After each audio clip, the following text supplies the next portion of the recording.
Morning. आज हम साझेदारी फर्म के पुनर्गठन रिकंस्ट्रक्शन ऑफ पार्टनरशिप फर्म पढ़ेंगे। Reconstruction of partnership firm means firm के वर्तमान स्वरूप में किसी प्रकार का परिवर्तन।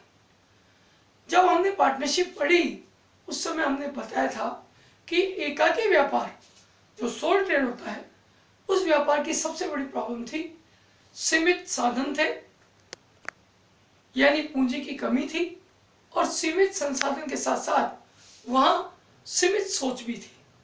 ऐसी स्थिति के लिए हमने साझेदारी फर्म का गठन किया जिसमें दो या दो से अधिक व्यक्तियों ने मिलकर पूंजी लगाई, तो पूंजी का स्वरूप बढ़ा और उनके विचार भी मिलने लगे।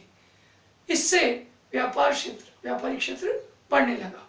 लेकिन जब वर्तमान साझेदारी के स्वरूप में भी परिवर्तन की आवश्यकता हो, यानी बढ़ते हुए व्यापार के लिए जब अतिरिक्त पूंजी के साथ साथ व्यक्ति विशेष जो कि उत्तरदायित्व वहन कर सके उनकी आवश्यकता हो, तो ऐसी स्थिति में फर्म के स्वरूप में परिवर्तन किया जा सकता है।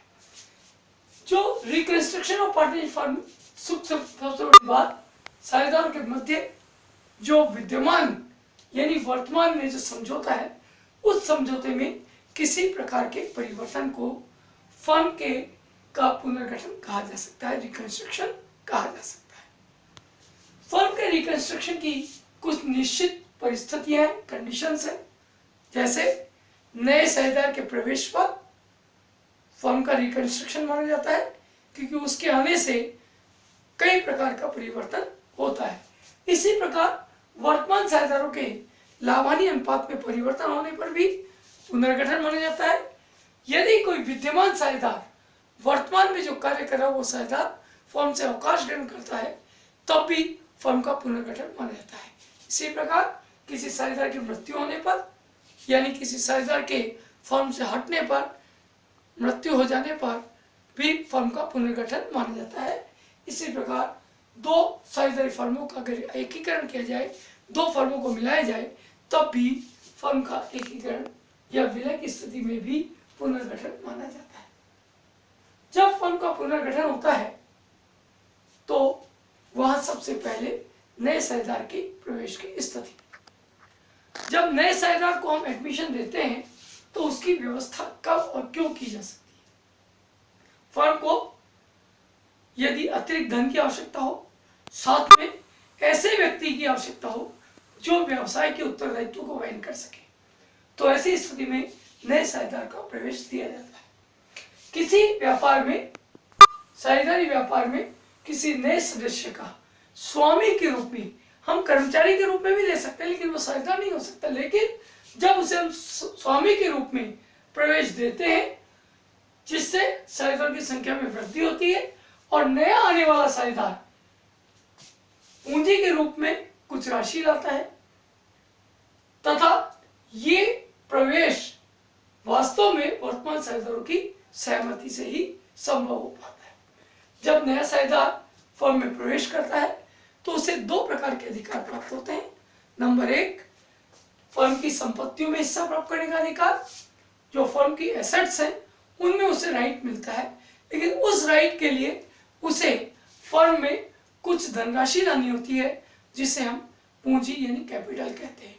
जब भी कोई नया एडमिशन होता है पार्टनर का तो वो अपने साथ कुछ धनराशि नकद के रूप में या संपत्ति के रूप में ला सकता है। जब कोई नया साझेदार अपने व्यापारिक प्रतिष्ठान को साझेदारी प्रतिष्ठान में सम्मिलित करता है तो ऐसी स्थिति में यह आवश्यक नहीं कि वह नकद ही लाए, वो एसेट्स के रूप में भी और लाइबिलिटीज के रूप में भी व्यापार में पूंजी का विनियोग कर सकता है। दूसरा, फर्म के भावी लाभों में हिस्सा प्राप्त करने का अधिकार। जैसा कि हमने अभी कहा कि नया साझेदार स्वामी के रूप में व्यापार में आता है तो उसे फर्म के लाभों में, भविष्य के लाभों में हिस्सा प्राप्त करने का अधिकार होता है। इस अधिकार को प्राप्त करने के लिए वह जो राशि लाता है उसे हम ख्याति, प्रीमियम यानी गुडविल कहते हैं। इस गुडविल पर उन पुराने साझेदारों का अधिकार होता है जो अपने लाभों का त्याग करते हैं, सेक्रीफाई करते हैं। जो साझेदार सेक्रीफाई करते हैं उसी आधार पर उस ख्याति की राशि को उन पुराने साझेदारों में विभाजित कर दिया जाता है, उनमें उसका डिस्ट्रीब्यूशन कर दिया जाता है, समायोजन कर दिया जाता है।